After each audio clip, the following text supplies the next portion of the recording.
¿Sabías que en México hace más de 50 años miles de estudiantes lucharon por sus derechos y fueron brutalmente reprimidos? Bienvenidos a este video donde exploraremos uno de los eventos más importantes de la historia de nuestro país, el movimiento estudiantil de 1968. En este recorrido por el Museo Memorial de 68, un espacio que nos ayuda a recordar la valentía de aquellos jóvenes y la importancia de la libertad de expresión. Al entrar al museo, lo primero que vemos son siluetas que representan a los estudiantes que marcharon por sus derechos. Estas figuras también simbolizan la lucha de los familiares que, tras la represión, buscaron justicia para sus seres queridos. Los años 60 marcaron una transformación social y cultural en México, conocido como el Milagro Mexicano. Este periodo trajo modernización económica y urbana. Sin embargo, estos cambios generaron un choque entre la juventud progresista y un gobierno autoritario. El presidente Gustavo Díaz Ordaz era un hombre con una mentalidad conservadora. Para él, la rebeldía juvenil representaba un desafío al orden establecido. Cualquier forma de expresión que cuestionara esa autoridad le resultaba inaceptable. En esta época, los porros eran un grupo de jóvenes a los que les gustaba el fútbol americano y solían pelearse entre ellos, especialmente entre los del IPN y la UNAM. Al gobierno no le preocupaba demasiado estos enfrentamientos hasta que la violencia escaló y se convirtió en un problema más grande. El punto de quiebre llegó cuando las autoridades reprimieron brutalmente una de estas peleas entre porros. Este acto de violencia policial fue el detonante del movimiento estudiantil, ya que los jóvenes comenzaron a organizarse para exigir justicia y libertad. A pesar de la represión, el gobierno no quería admitir su responsabilidad. Los periódicos de la época, controlados por el Estado, mostraban a los estudiantes como delincuentes. Ante la creciente represión, los estudiantes decidieron organizarse mejor. Un mitin planeado en el Zócalo fue reprimido, lo que llevó a los manifestantes a refugiarse en la Universidad de San Ildefonso. Ahí nació el Consejo Nacional de Huelga, el órgano que coordinaría el movimiento. En este primer bloque hemos visto cómo la combinación de cambios sociales, represión policial y manipulación mediática encendió la chispa del movimiento estudiantil.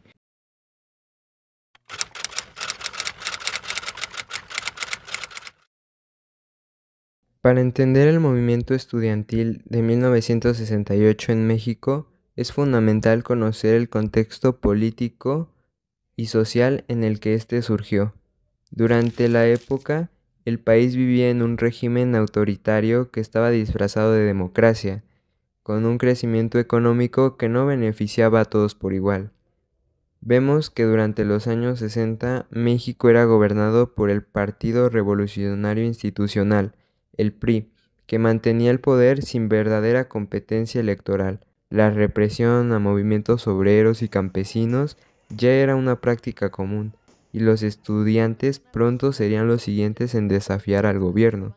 Durante 1968, en distintas partes del mundo, los estudiantes ya estaban exigiendo más libertades y derechos. Y no solo en otras partes del mundo, sino que en México también estaban siendo inspirados por estos movimientos internacionales. México estaba a punto de albergar los Juegos Olímpicos de 1968, un evento que el gobierno veía como una oportunidad para proyectar al país como moderno y en desarrollo ante los ojos de todo el mundo. Se invirtieron grandes cantidades de infraestructura para, al mismo tiempo que el gasto y la represión a cualquier crítica aumentaban. El gobierno no podía permitirse que nada empañara la imagen de estabilidad y progreso que se quería demostrar ante el mundo.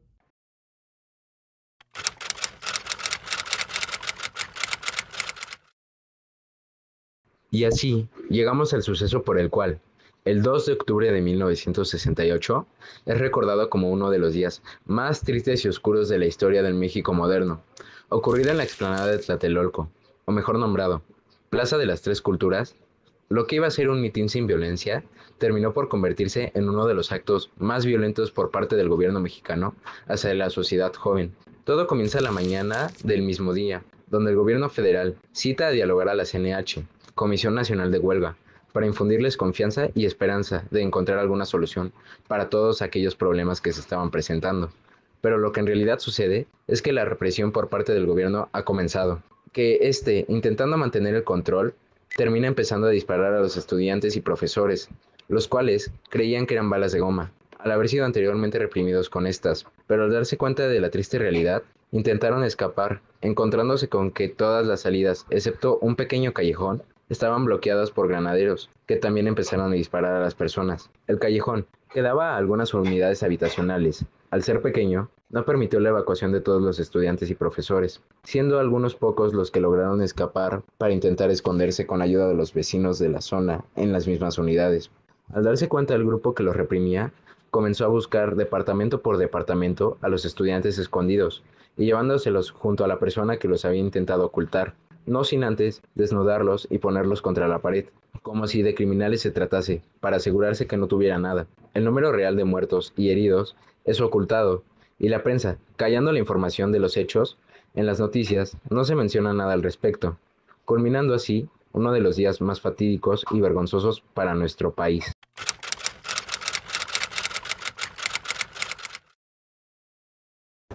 Hola, hoy estamos con Saúl de parte del Teatro Cultural de Tlatelolco y les vamos a hacer unas pequeñas preguntas. ¿Cuáles fueron las principales causas del movimiento estudiantil de 1968? Las principales causas que hicieron que este movimiento se llevara a cabo fue la represión por parte del Estado hacia los estudiantes, tanto cultural como en estas injusticias o estas desigualdades que no se solucionaban en ese momento.